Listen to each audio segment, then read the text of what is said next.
He's having a drink. Fantastic. I'm not sure why that puddle is more appealing than any other puddle. Maybe he can actually smell urine in it rather than his being thirsty.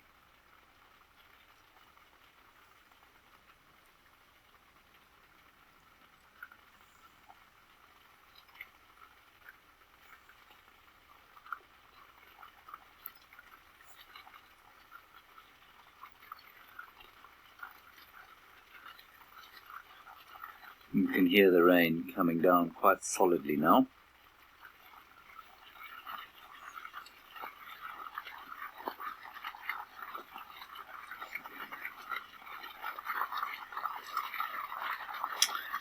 Jesse, it probably is a bit of a waste for him to send Mark in the rain.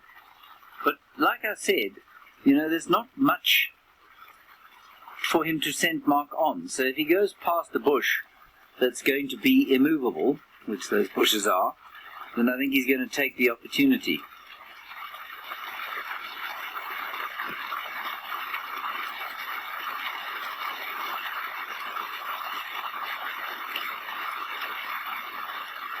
Right, Eric is where it is much drier. It wasn't much drier earlier in the year, and I'm sure he's still looking for leopards. I'm going to try for one more walk by.